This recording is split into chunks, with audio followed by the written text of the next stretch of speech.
Lebron sa Sixers mga kapatid, papalitan ng dalawang all-star. Marami nga po ang nagtataka kung bakit ganito pa ang gagawin kay Lebron, gayong dissenting na rin naman ang lineup nila sa LA. Kulang lamang sila sa pyesa na talagang shooter na aalalay kila Lebron at AD, dahil kung chemistry nga po ang pag-uusapan ay gamay na ni Lebron rin ang mga bata niya Kaya dapat panibagong star player lang sana, hindi yung siya mismo ang papakawalan, di ba? Antimano, alam na nga rin po ng pamunuan ng Purple and Gold na talagang lilisan nga po si Lebron para lamang sa anak niya. Kaya pwedeng eto rin ang maging media kung bakit tila uunahan na lang siya ng LA. Paano ba naman kasi mga kapatid, ayon nga po dito kay Chris Herring ng ESPN, pwede nga pong dito sa pili babagsak si LeBron James at ang magiging kapalit ay walang iba kundi etong si Paul George. At ang malapit pa nga po dyan ang pinakaminimithi ng LA na makuha itong napakatinik na point guard ng Atlanta na si Trae Young.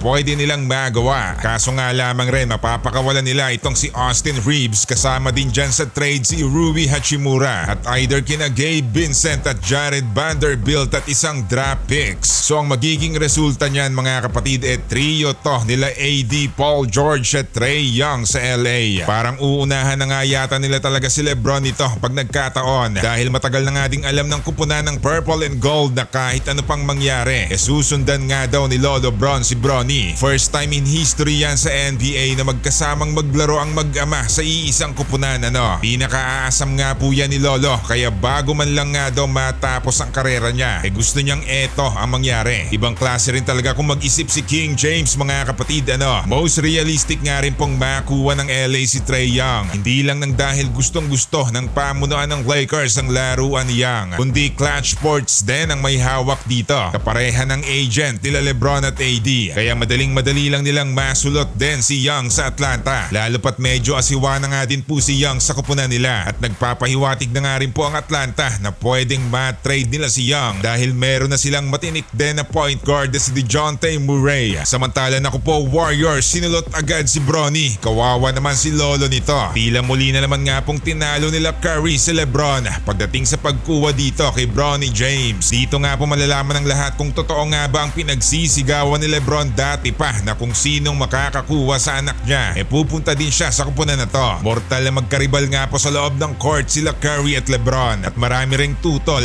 dati pa sa tambalan ng dalawa. Kung mangyayari yan tapos na nga daw agad ang liga at wag nang simulan pa, dahil paniguradong magkakampyon kung Curry at Lebron ba naman sa iisang team. Tapos ngayon mas matindi pa dahil nandyan pa si Bronny pag nagkataon talagang aabangan to ng mga fans kada laban. Biruin mo ba namang kumpirmado na nga po mga kapatid sa NBA draft itong si Bronny James, at ang lumalabas nga po ayon pa sa ESPN mock draft itong Golden State Warriors ang makakakuha kay Bronny sa pang 57 pick, na kay Bronny na nga din daw ang kalidad na hinahanap ng Warriors sa iisang manlalaro. May basketball IQ kagaya ng kanyang ama, napakatinig sa depensa at merong high motor o parang hindi na uubusan ng lakas sa loob ng court. Yan nga po ang mga katangian na sinisilip ng Golden State. Bagamat napakababa nga po ng 4.8 points, 2.8 rebounds at 2.1 assists na kinakamada ni Bronny sa USC, pero ang hinahanap nga din po ng agent niyang si Rich Paul ang kupunan sa liga na mas madedevelop pa ng gusto ang bata niya. Kaya saktong-sakto ang Warriors team na talagang nakatutok at todo develop sa laruan ng mga batang manlalaro nila. Kagaya na nga lamang din po ng ginawa nila kila Podziemski, Trayce Jackson-Davis at dito rin kay Kuminga. Sinusulit na nga lamang din po ni Lebron ang nalalabi niyang taon sa NBA. Gusto pa niyang makasungkit ng kampyonato at etong makatandem si Bronny sa iisang kupunan. Kaya napakalaki ng tsansa din sa Warriors niya makukuha lahat yan